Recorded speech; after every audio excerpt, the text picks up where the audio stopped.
continuando então. Então, essa RDC, ela também fala sobre como tem que ser o armazenamento, tá? Então, todo medicamento ou correlato, aí o que seriam correlatos? Seriam produtos que não apresentam princípios ativos. Então, por exemplo, uma gaze, uma atadura, uma seringa, um pacote de fralda, um shampoo, né, um cosmético. Então, não necessariamente ele tem que apresentar um princípio ativo, tá? Então, todo medicamento ou correlato, ele deve ser armazenado em condições adequadas de higiene, livre de sujeira, umidade e controle da temperatura adequada. Então, eu não posso, né, armazenar um produto aonde eu tenha a presença de pó, de umidade, principalmente umidade, né, porque pode proliferar fungos e bactérias. As embalagens têm que ser íntegras, né? Então não podem estar rasgadas com lacres violados. Esse armazenamento, ele pode ser feito em prateleiras, em armários, porém sempre de fácil limpeza, tá? Então, se eu for fazer uma prateleira de medicamentos, eu tenho que fazer uma prateleira onde permita, né, passar um pano úmido e depois um pano seco para poder secar, né? Então, para tirar a sujeira, a umidade, e aí eu limpo, então, depois com um pano seco e faço o acondicionamento dos produtos, tá? Então, sempre de fácil limpeza. Por que eu falo do controle da temperatura? Porque nós sabemos que existem medicamentos que são termolábeis. O que é termolábil? Ele é sensível a temperaturas, então eles têm que ser armazenados em refrigeração, geladeira, de 2 a 8 graus.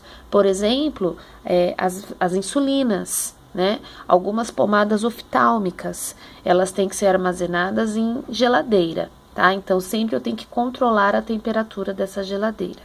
E até mesmo a temperatura do ambiente, tá? Se vocês pegarem qualquer caixinha de medicamento, vai estar falando que as condições de armazenamento devem ser de 15 a 25 ou de 15 a 30 graus. Então, eu não posso, né, deixar um medicamento armazenado numa temperatura de 35 graus. Isso corre o risco de denaturar, né, de alterar a formulação. E aí eu não posso garantir, então, o bom tratamento, a qualidade do tratamento proposto. Vocês viram, então, que a dispensação não está apenas no ato de entregar uma caixinha de medicamento?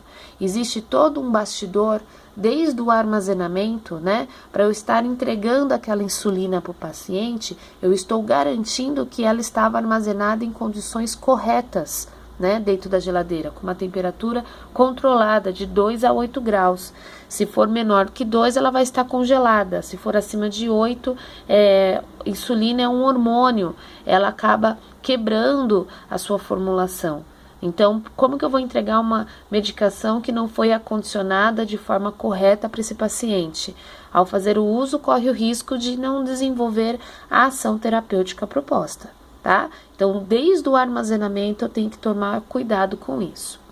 Quando eu falo em armazenar em prateleiras ou armário, eu nunca posso deixar essa prateleira ou armário encostado na parede, para evitar, então, que tenha o contato com umidade. Outra coisa, ela tem que ter uma altura de pelo menos 5 centímetros do chão, tá? Então, eu não posso deixar nada encostado no chão também. Eu sempre tenho que deixar uma distância do chão. Isso facilita, né, na hora da limpeza, de varrer e passar pano com desinfetante, tá bom? Então, tudo isso tem que levar em consideração o armazenamento. Outra coisa importante são as datas de validade. Quando eu recebo uma medicação, eu tenho que olhar a data de validade para ver se não está vencida. E quando eu vou armazenar, eu tenho que olhar a data de validade daquele produto que já estava armazenado. O que vence primeiro, sai primeiro.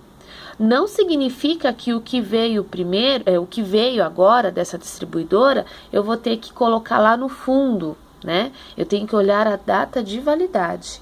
Sempre o que vence primeiro, sai primeiro, tá? Eu tenho que tomar esse cuidado para que eu não tenha a dispensação de produtos vencidos ou próximo do vencimento, e isso vai deixar inviável o tratamento do paciente.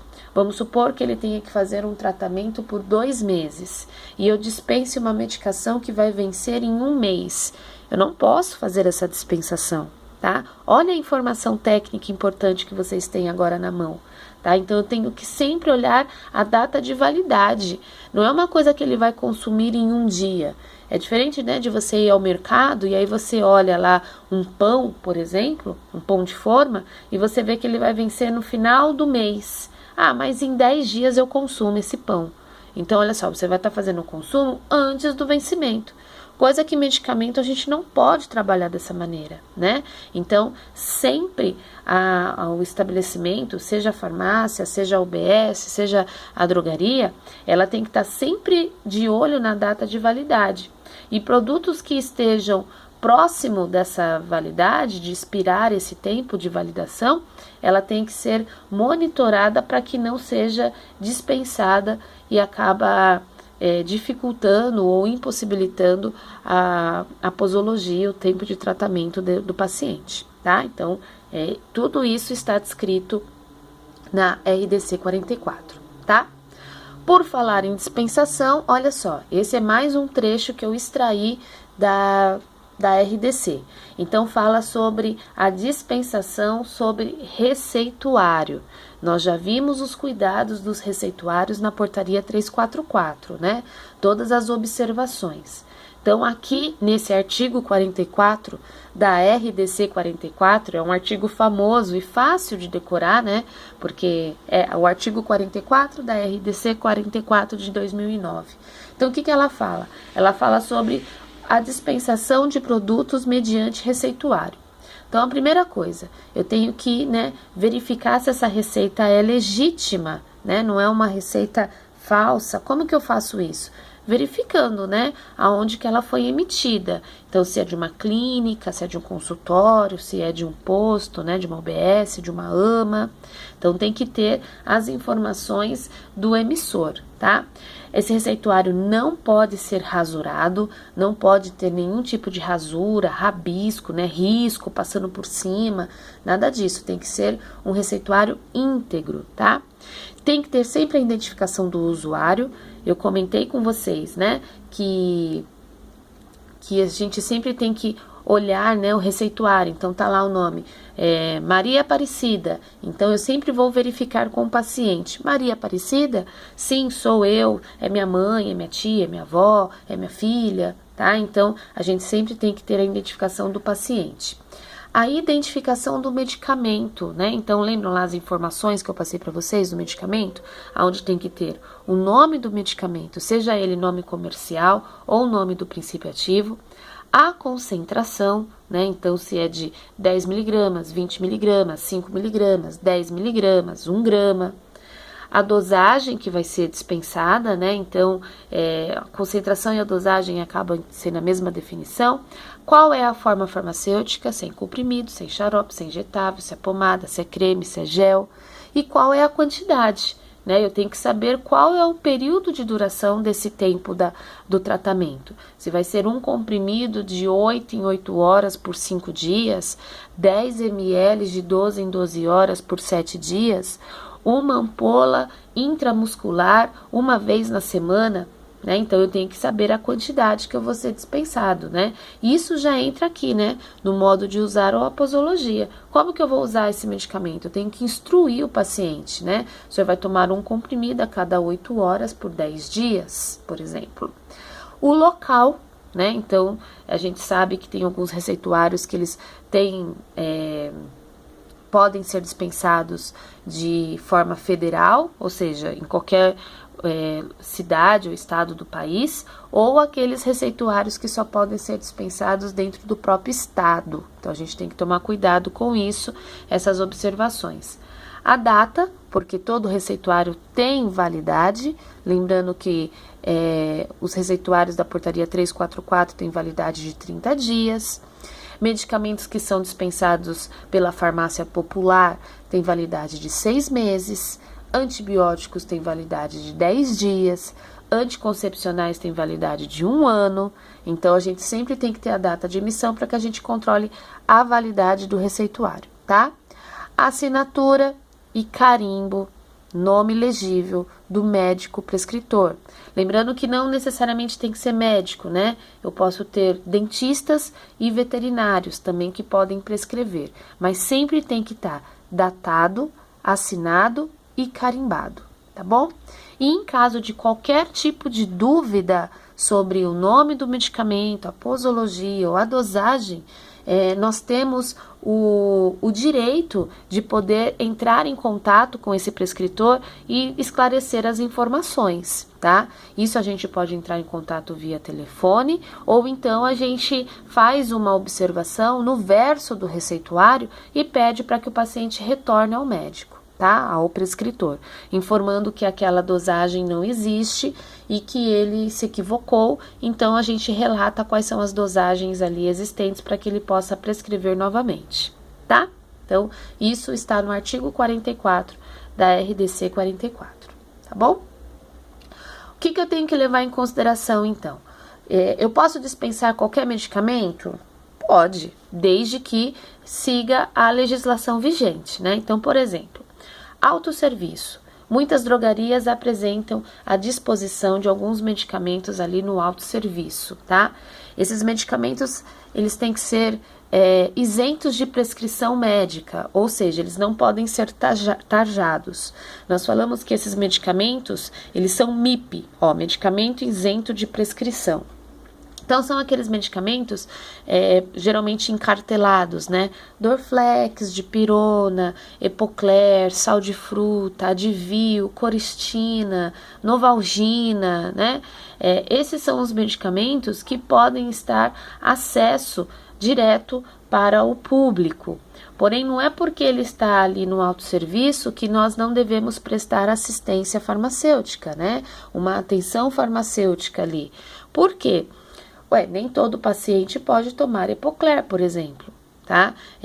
Nessa formulação de Epocler contém glicose, contém açúcar.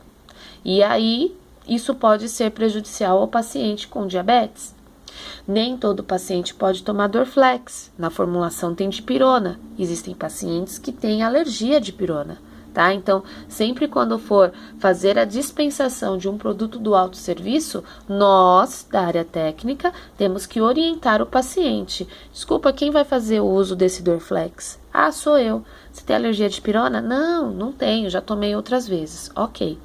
Quem vai fazer o uso desse Dorflex? É minha filha. Quantos anos ela tem? 10 anos, ela relata dor de cabeça. Não, não pode. O Dorflex é uso adulto, acima de 12 anos. Tá? Então, não é porque é um MIP, que é um medicamento isento de prescrição médica, que pode ser, né, levado assim, sem orientação. Nem sempre isso acontece, né, gente? A gente sabe que muitas vezes a gente vai em drogaria, pega lá a medicação, põe na cestinha, passa direto no caixa, nem fomos atendidos por um atendente ou sequer o farmacêutico, tá bom? Medicamentos pertencentes à portaria 344 não pode estar armazenado à disposição, né, a visualização da área de dispensação, então não pode ser visível ao público, ele tem que ser armazenado em armário fechado com chave. Essa chave, eu já falei para vocês, fica em posse do farmacêutico, tá? Somente o farmacêutico pode fazer a dispensação dessa medicação. Técnico até pode, desde que seja na presença do farmacêutico, né, ao lado do farmacêutico. Geralmente, o que acontece? Pega-se o receituário, passa para o farmacêutico faz a análise e libera a medicação para que o paciente seja atendido, tá? Então, o técnico, ele acaba pegando a medicação das mãos do farmacêutico. Se o farmacêutico não estiver presente, essa medicação não é dispensada. Como a RDC exige a presença do farmacêutico, então fica mais fácil de fazer essa dispensação sempre com o farmacêutico, certo? A gente já discutiu isso na portaria 344. Agora, uma coisa interessante: venda ou divulgação de medicamentos por meios remotos, tá? Então, hoje em dia existem várias drogarias que têm sites de venda Não vou ficar fazendo propaganda aqui de drogaria, tá, gente? Mas é vetada, ou seja, é proibida a venda de medicamentos que necessitem a apresentação e retenção do receituário. Ou seja, medicamentos pertencentes à portaria 344 e medicamentos antimicrobianos, os antibióticos, eles não podem ser vendidos pela internet, somente na loja física, tá? Justamente porque essa receita vai ter que ficar retida, vai ter que passar pela análise do farmacêutico, então não tem como vender pela internet, tá bom? Mas outros produtos, assim como correlatos, eles podem ser dispensados pela internet. Com um detalhe, com propaganda, ou seja, imagem, apenas MIP, tá? Medicamentos isentos de prescrição, eu posso fazer a divulgação da imagem. Produtos que são tarjados, não necessariamente venda com retenção médica, mas um produto que tem uma tarja vermelha, onde fala que só pode ser vendido sob prescrição médica, ou seja, com a apresentação da receita, eu não posso divulgar a imagem. Eu posso até fazer a venda, mas eu não posso divulgar a imagem, tá? Como assim, Amanda? Vamos lá. Ignorem o nome aí da drogaria, tá? Não estou aqui para fazer propaganda de drogaria. Mas olhem só. Aqui eu tenho, né, ó. Isso aqui foi uma imagem tirada do site de venda, tá? Da tal drogaria. Então, olha só. Losartana potássica. A losartana, ela tem uma tarja vermelha. Ela não é um MIP, né? Não é um medicamento isento de prescrição. Toda vez que eu vou fazer a dispensação da losartana, geralmente tem um receituário. Então, eu não posso divulgar a caixinha, né, a imagem da losartana. Nesses sites de venda, eu tenho que colocar, então, o nome do produto, né? Neste caso, eu informo se ele é genérico ou similar, né? Neste caso, é um genérico. Eu informo, então, o nome do princípio ativo, a dosagem, a quantidade de formas farmacêuticas, né, ó, 30 comprimidos, o laboratório informando que é genérico, tá? Ó, a mesma coisa aqui com a nimesulida, ó, a nimesulida também ela é tarjada, venda sob prescrição médica. Então, olha só, nimesulida, 100 mg, 12 comprimidos, do laboratório CIMED, trata-se de um genérico. Agora, quando eu estou diante de um MIP, olha só, o Dorflex, eu posso fazer a divulgação da imagem, tá? Então, Dorflex é um MIP, é um medicamento isento de prescrição. Então, eu coloco lá o nome, né, do produto, Dorflex, 10 comprimidos. Eu tenho que informar a formulação, porque o paciente não é obrigado a saber a formulação de cor, e de repente ele sabe que ele é alérgico à dipirona. Então, ele não vai poder fazer uso dessa medicação, tá? Eu informo se tem genérico, eu informo se tem similar. Tudo bem? Então, olha só, um outro aqui, ó, com nome comercial. Então, ó, Glifage XR, tá? De 500 mg, 30 comprimidos. Então, Glifage é o nome comercial. Eu informo se tem genérico, informo se tem similar. Pelo fato do Glifage, que é a metformina, tá? Ela ter a presença da tarja, eu não posso fazer a divulgação da imagem, tá bom? Olha só. A mesma coisa aqui, então, com os antibióticos, como eu falei para vocês. Os antibióticos, por ser vendido apenas com retenção da receita, eu não posso fazer a venda, tá? Então, eu informo aqui, ó, amoxicilina, 500 mg, 21 cápsulas, do laboratório da CIMED, trata-se de um genérico. Eu não faço a divulgação da imagem, tá? E eu tenho que colocar aqui, ó, venda apenas na loja. E põe o endereço lá da loja, tá? Então, se alguém quiser clicar aqui e comprar essa amoxicilina, não vai poder, tá? Vai ter que ir até a loja para apresentar o receituário. Agora, correlatos e MIPs, eu posso fazer a divulgação da imagem, tá bom? Então, eu, por exemplo, peguei um shampoo Johnson aqui, né? Um item de perfumaria infantil. Eu posso fazer a divulgação da imagem, relatando, então, shampoo Johnson Baby, pH balanceado, 200 ml. A Bepantol pomada, né? Ela pode ser tanto utilizada aí para tratamento de assadura, para queimaduras, tatuagens. Então, é um MIP, tá? Eu posso fazer a divulgação da imagem. Tudo bem, turma? Isso era o que eu queria passar para vocês sobre a RDC 44. Resumindo, são as normas necessárias para seguir, para que eu possa dispensar um produto farmacêutico de forma correta, garantindo a qualidade do tratamento, né? Então, quando eu faço uma dispensação correta, seguindo as normas da RDC 44, eu estou garantindo que o meu paciente vai fazer um tratamento correto conforme foi proposto pelo seu prescritor, tá bom? Quem tiver dúvida é só me chamar que a gente bate um papo sobre e tira essas dúvidas, tá ok?